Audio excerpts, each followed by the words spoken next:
Pues voy a hablar en este vídeo del concepto de epifanía, siguiendo mi línea de hablar de cosas que no le interesan a nadie, o a casi nadie, espero que a ti sí, y lo haré explicándolo como técnica narrativa, enfocándolo a obras literarias, como por ejemplo La reverberación de Santa Teresa de Jesús, que es una epifanía,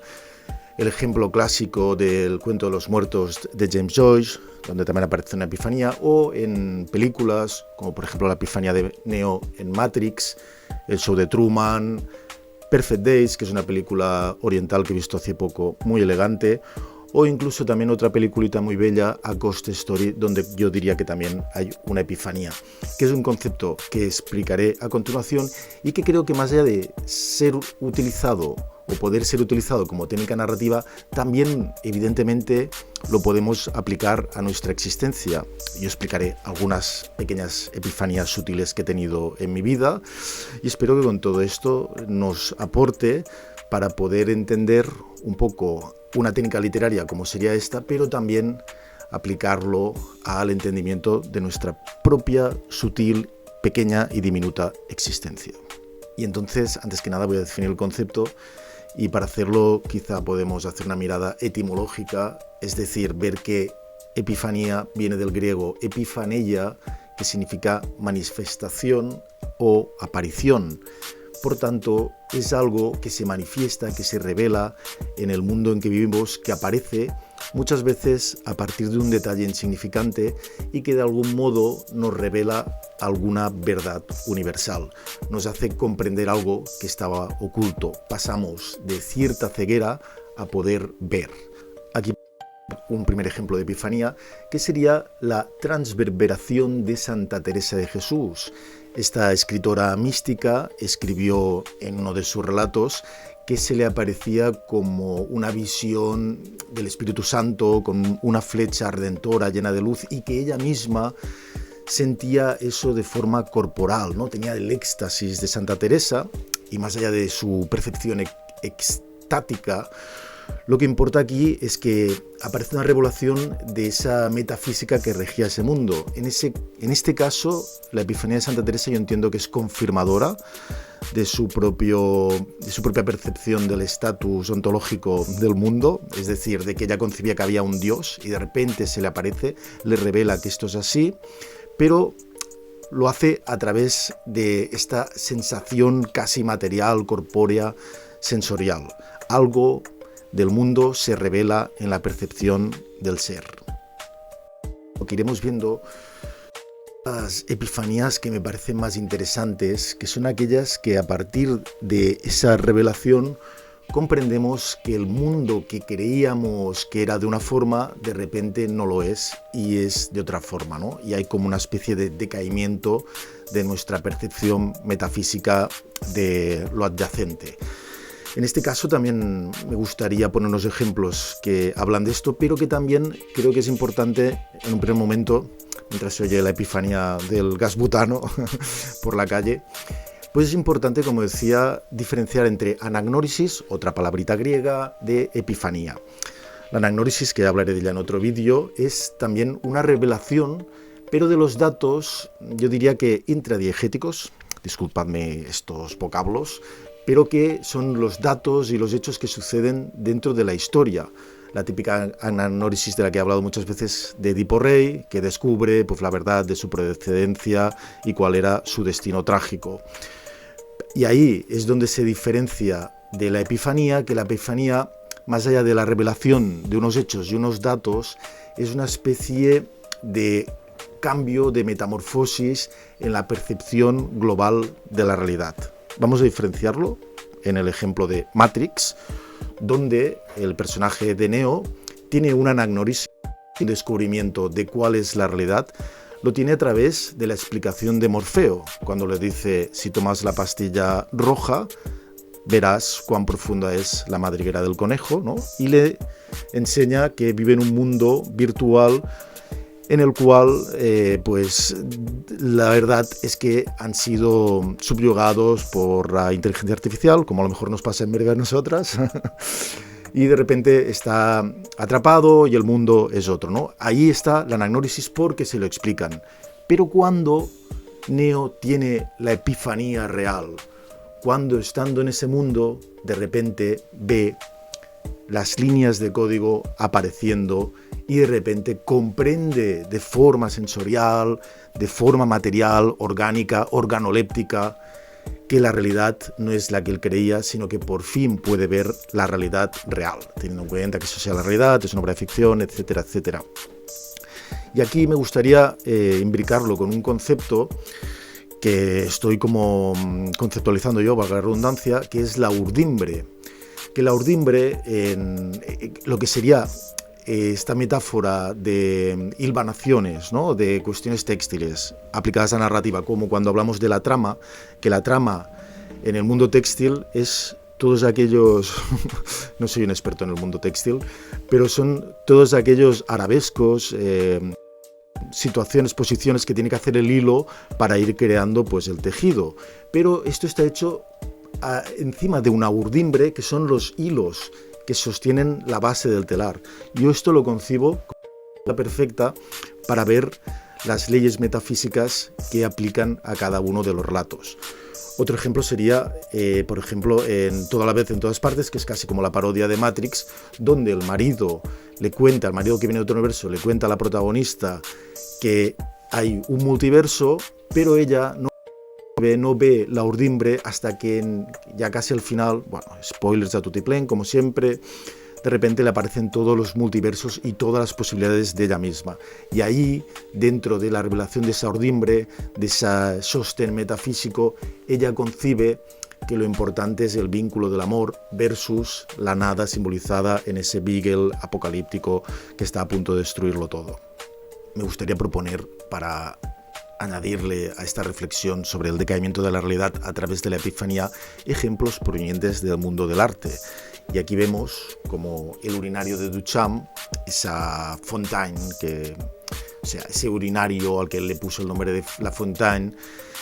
generó, poniéndolo en medio de un museo, la reflexión de que si ese objeto podía ser arte, ¿qué era el arte, ¿no? Y de alguna forma Duchamp destruía nuestra concepción del arte haciéndonosla visible, revelándonos en esa epifanía que podíamos tener al observar eso que nunca antes había sido observado como forma de arte, ¿no?, como obra de arte. Y ahí también podemos ver una obra de arte que más actual y que la verdad que me parece bastante original también, que es La niña con globo de Banksy, que es uno de esos típicos cuadros de Banksy enmarcado, pero que después automáticamente lo que hizo el mecanismo que estaba aplicado a la obra de arte fue destruir la obra a través de una trituradora que estaba escondida en el marco. Claro, al hacer esto, Banksy, o como se llame, nunca lo digo bien, ¿qué hizo también? Generarnos la epifanía de lo que estaba sucediendo alrededor, que estaba en una subasta, que se estaba convirtiendo el arte en economía o valorando las obras de arte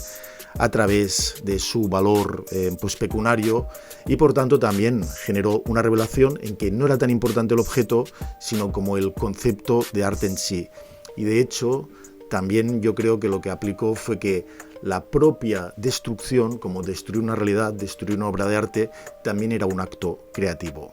Voy a poner un ejemplo paradigmático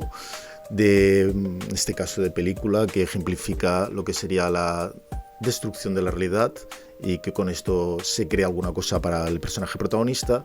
que es en una película que creo que se aplica muy bien a este concepto, que es el show de Truman,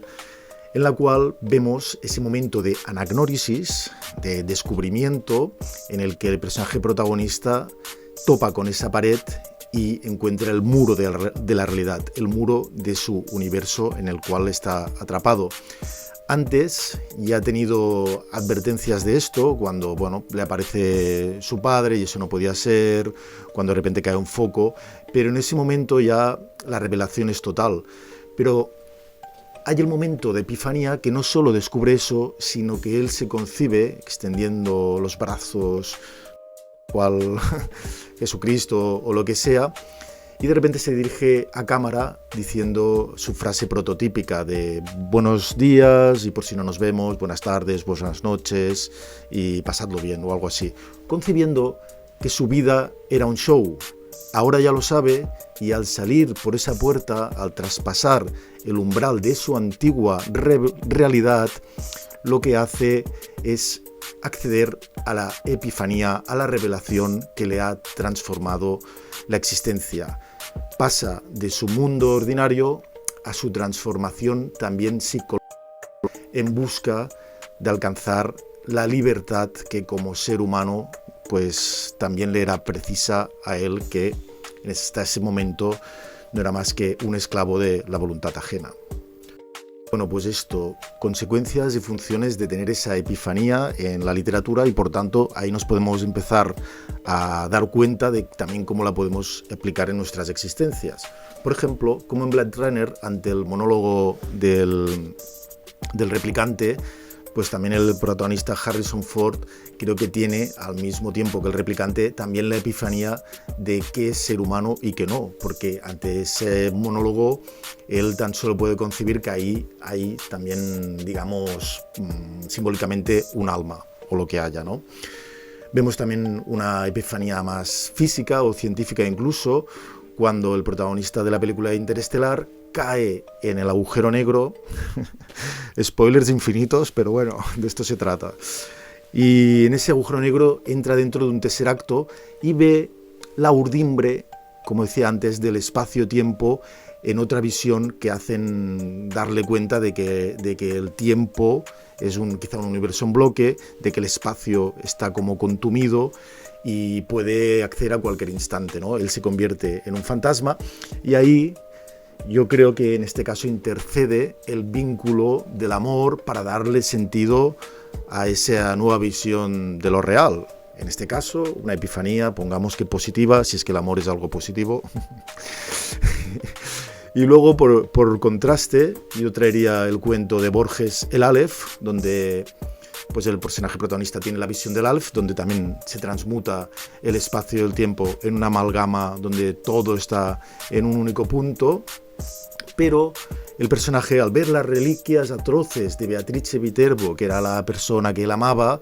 pues se da cuenta de que si eso es el espacio y el tiempo, el amor es insignificante y carece de... Y él prefiere rechazar la visión del Aleph y continuar en un mundo donde haya sentido, ni que sea romántico o de algún tipo. Claro, este relato es una reconversión o está inspirado, como el propio nombre de la protagonista nos indica, Beatriz Viterbo, por la Beatrice de Dante, donde Dante, en el infierno, que también ya es una urdimbre, una cosmogonía en sí, pues se da cuenta entre la visión de la elevación de Beatrice que el amor es lo que guía su espíritu, ¿no? Por tanto, en este caso, el amor sí que es importante. Epifanías que nos pueden ser útiles o positivas en nuestra vida o negativas. Nadie dijo que la epifanía sería algo que siempre funcionara bien, pero en cualquier caso es interesante pensarla, reflexionar sobre ella. Y es que, claro, como decía, la epifanía en nuestra propia existencia nos hace ver aspectos de nuestra vida, sea que acertemos en su corroboración de que sean así o no, y nos hace que ya no podamos desverlos. Esas revelaciones crean un antes y un después, a priori, ¿no? Luego todo es imperfecto y pues modificable. Pero en cualquier caso, pondría también ejemplos de mi tenue existencia en el que, por ejemplo, yo, sin darme cuenta, pues creía en un universo con un destino romántico, ¿no? Y por ejemplo, ¿no? Hice un viaje a Buenos Aires y una vez conocí a una persona y yo de repente ahí pues me enamoré mínimamente también, pero al ver que esa historia acababa mal y de repente tenía tanto sentido narrativo, pero era obvio que no era algo que pudiera ser importante y esa persona no coincidía con mis ideales prototípicos, aparte que fue mi amigo quien ligó con esa chica, pues con todo esto me di cuenta de que estaba creyendo un amor romántico que no tenía sentido con mi concepción nihilista del universo y en parte dejé de creer en este destino romántico, que no en el amor, pero sí en que el universo te tenga que traer en alguna de tus aventuras como un viaje, pues el amor romántico, ¿no? qué sé yo. O por ejemplo, cuando más o menos en la infancia y adolescencia, pues en una situación de festividades hubo un niño adolescente que me indicó que yo me tenía que ir porque no pintaba nada con el grupito con el que me juntaba, y de repente eso fue una revelación de algo que yo ya sabía, pero que de alguna forma prefería reprimirlo, voy a hablar de esto, para poder tener una vida social. La consecuencia fue que después estuve como 2 veranos sin salir de casa en todo el verano, crueldades de la vida, pero al menos accedí a la revelación de la verdad, que yo tenía que encontrar mi propia identidad y que tenía que encontrar mi propio mundo de con las que convivir. Y en eso estoy, sigo buscando. Todos estos ejemplos los pongo porque, aparte de que resulta interesante que la persona aporte cosas humanas de su vida, la persona que hace creación de contenidos, pues también para que podamos ver que se pueden aplicar a nuestras propias vidas, cada uno con sus propias anécdotas y con sus propias revelaciones. Quizá lo que tendría que hacer es poner el ejemplo prototípico, paradigmático, que se pondría en cualquier vídeo que hablara de epifanías como técnica narrativa literaria, que es hablar del relato de los muertos de James Joyce, relato que está en su libro Dublineses, y en el cual nos aparece un personaje que, después de asistir a una fiesta y después de que Joyce nos describa con profusión de detalles un poco aburridos pues toda esa situación de sociabilidad llena de máscaras, cuando llega a su casa junto a su mujer, ante la revelación, anagnórisis, información que le da ella de que se ha puesto a llorar al oír una canción porque este lo recordaba al amor de su juventud, un amor que él desconocía que ella había tenido y que se quitó la vida por ella de tanto que la amaba, o una de estas exageraciones. Entonces él se da cuenta de la mediocridad de su vínculo con su mujer comparado con esa gran pasión que ella todavía siente, aunque sea en el formato duelo. Por tanto, se da cuenta de su propia mediocridad existencial, ya que él era en cuanto estaba con una persona que supuestamente se amaban de forma grandilocuente. Ahí está esa revelación, esa anagnórisis, esa pequeña epifanía, pero ya James Joyce lo une a una epifanía ya de carácter universal. Cuando el personaje empieza a ver cómo nieva por la ventana, bueno, nieva a través de la ventana, nieva allá afuera de la ventana y de la casa, y de repente reflexiona que está nevando en toda Irlanda, como dice en la prensa, y que está nevando sobre los muertos y sobre los vivos, y concibe que esa nieve es algo así como mi propia reflexión, ¿no? Como si el universo continuara avanzando más allá de las pequeñas vicisitudes de las vivencias de cada ser, y que al final el tiempo todo lo cubre de una capa de nieve, de una capa de frialdad, y se da cuenta que no solo su vida es mediocre, sino que quizá el sentido existencial humano, disculpa también el spoiler, y la revelación, pues también es algo insignificante en la totalidad de un universo al cual todo esto le es bastante indiferente. Y es que es un riesgo, porque de repente, como decía, te revela algo que ya no podrá ser fácilmente ocultable. Por tanto, muchas veces saca afuera al consciente algo reprimido en el propio ser. Es el universo o el mundo que trae un pequeño descubrimiento, pero es algo interno lo que de repente se transforma. En este caso, por ejemplo, pues Truman, del show de Truman, en el fondo sabía que su vida, él notaba que su vida era un teatrimundi que estaba llena de falsedad, pero de alguna forma reprimía eso, aunque buscaba la verdad, también la reprimía. Cuando se topa con esa pared, ya todo es inquebrantable, ¿no? Ya de repente todo se manifiesta en su plenitud. ¿Qué le sucede a partir de entonces? Pues dejará su vida perfecta y a lo mejor le irá perfecta porque estaba manipulada, y le irá mejor o peor. Quiero decir que las epifanías pueden traer incluso algo peor, y que a veces este sistema de represión pues al menos es funcional. Porque, por ejemplo, Neo también sabía que su vida no tenía sentido y de repente cuando siguió ese conejo blanco pues buscaba una explicación a los sinsabores de su conformación como individuo, ¿no? De repente, ¿qué le trae eso? Un mundo absolutamente atroz. El otro personaje, que creo que se llama Regan, decide tomarse la pastilla azul para formar parte de un mundo irreal, pero positivo para su felicidad o lo que sea. O por ejemplo, el personaje del sexto sentido, que también permanece en su inercia existencial cuando de alguna forma tiene que sentir esa herida y al serle revelado su condición de fantasma, su estado de haber ya muerto, de repente pues de alguna forma se desvanece, se termina esa especie de limbo en el que estaba. No sé si estoy poniendo demasiados ejemplos, pero bueno, si quieres también en comentarios puedes añadir algún ejemplo, porque a veces le doy vueltas a todas las películas y obras que conozco, pero seguro que hay otras más interesantes. Y así también apoyas a que yo no me sienta en tanta soledad haciendo estas cosas y hablando de estas cosas que creo que no le interesan a nadie, pero a mí sí, y creo que estoy en un buen camino. Pero como decía, las epifanías pueden ser o verdaderas o falsas, o incluso intermedias, como la vida misma es, basándose en que eso sea la realidad o no. Si la de Matrix es esa realidad virtual, pues Neo está acertando, y si es otra realidad ulterior o lo que sea, pues otra vez vive en una especie de heladura. Pero también puede ser, como decía, positivas o negativas.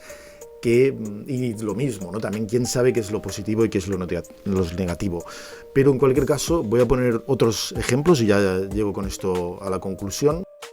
y terminamos el vídeo, que sería, por ejemplo, la película Perfect Days, donde el protagonista no es que tenga una revelación absoluta, sino que tiene como pequeñas epifanías cotidianas. Quizás sería un concepto que se acerca en este caso más a la anagogía, que es otra palabra griega de la cual hablaré prontamente, pero que ahora voy a cubrir con un tupido velo. Pero como decía, este personaje de esta película oriental,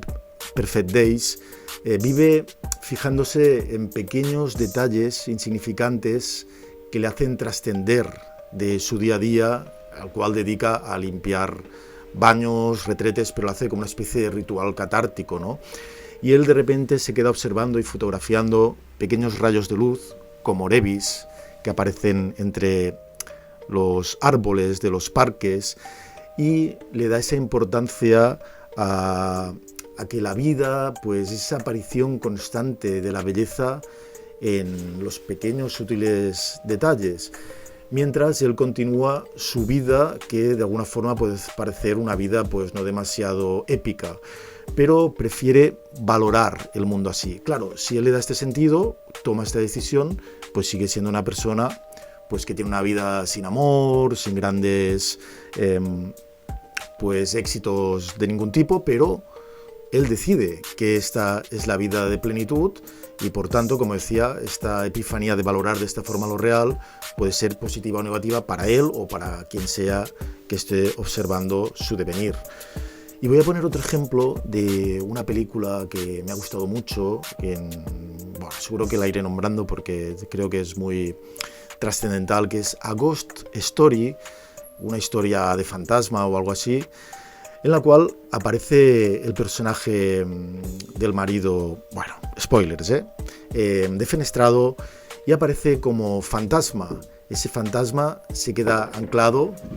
vigilando, el fantasma del piso de arriba. Se permanece a todo lado de la que era su novia, su mujer, y se mantiene en ese duelo constante, ¿no? Y lo único que cuando ella se va le hace permanecer es que necesita encontrar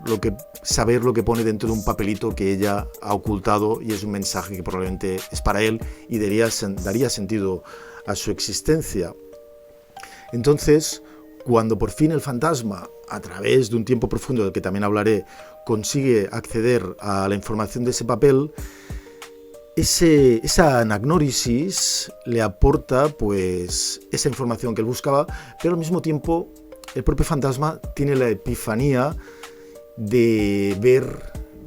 pues que ha terminado un poco su condición de personaje en duelo en esta realidad.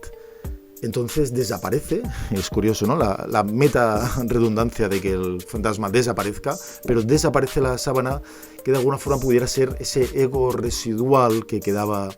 de su yo, inmiscuido en el duelo patológico por ese objeto de deseo que todavía estaba ahí y que le hacía anclarse en esta realidad. Entonces el fantasma acepta esta pérdida y se desvanece. No es que vaya a un mundo mejor, según pues religión lo proponen, sino que de alguna forma desaparece de lo real o de donde sea. Entonces, como decía, esto puede ser no sé positivo o negativo, pero el fantasma ha accedido a la información que hace que ese lugar patológico en el que estaba pues manteniéndose sin ningún sentido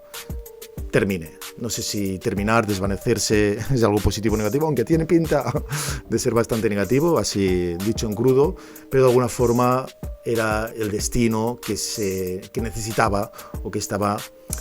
yendo hacia él, pues este espectro con la historia narrativa de este protagonista, de este ser.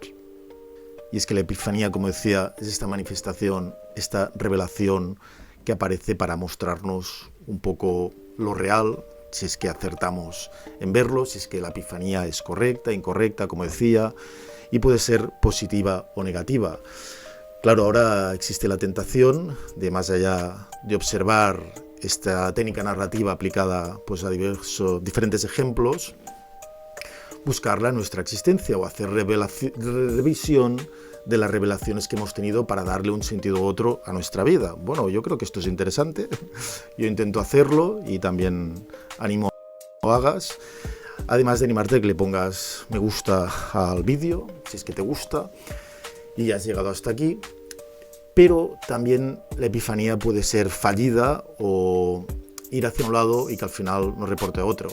Y por tanto voy a poner como último ejemplo y también como conclusión una película que vi que me pareció también bastante competente, que es El compartimiento número 6, en el cual la protagonista emprende un viaje en tren en soledad, dejando atrás a su novia que era pues intelectual o así, y está yendo a ver unos petroglifos, es decir, unas incisiones en la roca antiguas, ancestrales, pues yo creo que era de huellas, ¿no? Ictitas, creo que se llaman, de animales en la roca, ¿no? De dinosaurios o así, ahora no recuerdo bien, pero en cualquier caso, ella buscaba acceder a ese lugar recóndito donde había ese concepto material, en realidad, valga la paradoja, para poder redefinir su vida, para poder darle sentido a su existencia. Cuando llega allí y ve que aquello es algo un poco cutre, insignificante, que no se ve muy bien, de repente hace revisión de todo el viaje y en el viaje ha conocido a un minero bastante brusco y rudo, de un comportamiento así un poco errático, pero que es la persona que le ha ayudado y la persona con la cual ha creado un vínculo extraño. Entonces yo creo que ante la epifanía fallida de buscar la revelación de su sentido ontológico en esas marcas en las piedras, creo que en parte el personaje se da cuenta que la epifanía le ha sobrevenido con el vínculo, ¿no?, que ha creado en el viaje. Y de alguna forma pues empieza a sospechar que lo importante no era la revelación final, sino con quien has compartido el trayecto hacia... Me río porque está quedando un poco cursi, pero con quien estás compartiendo el trayecto hacia el destino de tu existencia. Con lo que, bueno, mira, pues voy a acabar así en positivo. Con lo que todo esto nos hace pensar pues, en las narrativas propias, como siempre digo, y en porque las cosas a veces van de una manera y a veces de otra, o a veces son así y a veces son asá. Disculpad que yo también, mientras todavía oigo el fantasmita de arriba manifestándose en su pequeña aparición, disculpad que la conclusión no sea tan intelectual, pero ha ido así la cosa. Y espero que igualmente pues haya sido interesante hablar de estas cosas que nadie habla, como de las epifanías, y te sirva de alguna manera curiosa para cositas de tu vida y también para aplicar en cuestiones literarias y en cuestiones también de observación y análisis de películas, de cuentos, etcétera, etcétera. Me despido con la palabrita que significa abrazo en latín, aunque también significa coito de rana, que es amplexus.